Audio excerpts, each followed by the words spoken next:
So hello dear student, কেমন আছো? I hope প্রত্যেকে শুধু ভালো না ভীষণ ভালো আছো। স্ক্রিনের উপর একটা প্রশ্ন দেখা যাচ্ছে, তাই না? প্রশ্নটা কি বলেছে দেখো, 60% of P equal to 50% of Q. Okay, and Q equal to x% of P.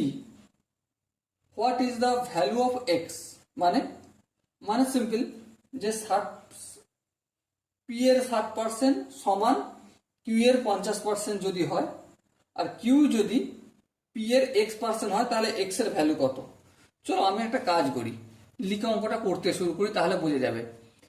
P এর 60% মানে P into 60% equal to Q এর 50% মানে কিউ ইন্টু 50%। বেশ, তাহলে দেখো কি হচ্ছে, P into 60/100 equal to Q into 50/100। আবার এখানে দেখো কি আছে, Q equal to x% of P, মানে পি এর x%, পার্সেন্টটা তুললে গিয়ে 100 হয়। হ্যাঁ ঠিক। এবার এখানটা করি, দেখো এই 100 কেটে যখন এটা বাম দিকে ভাগের আকার আছে, ডান দিকে গুণের আকার হবে, আর উপর নিচে কেটে যাবে। হ্যাঁ ঠিক। আবার দেখো এই শূন্য কাটবে, কারণ এই 50টা যদি নিচে আনি তাহলে শূন্য শূন্য তো অটোমেটিক কেটে যায়। তাহলে 5টা যদি এদিকে আনি, দেখো তাহলে কি হবে, 5 into 6 P into 6/5 equal to Q. এখানটা আশা করি প্রত্যেকের বোঝা গেছে।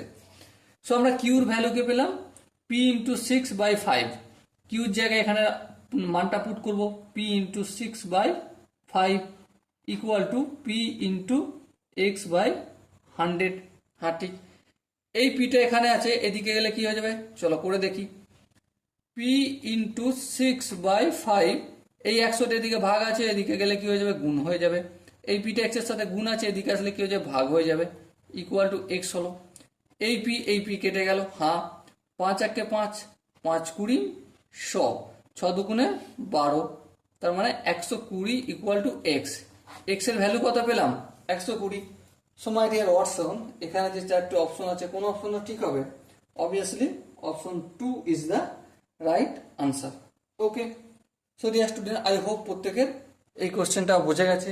যদি কোনো জায়গায় বুঝতে অসুবিধা থাকে, ডাউট থাকে, কনফিউশন থাকে, তার জন্য কি করতে হবে, কমেন্টে জানাতে হবে। ওকে, সো দেখা হচ্ছে পরবর্তী সেশনে। ততক্ষণ পর্যন্ত ভালো থেকো, সুস্থ থেকো এবং জয় হিন্দ।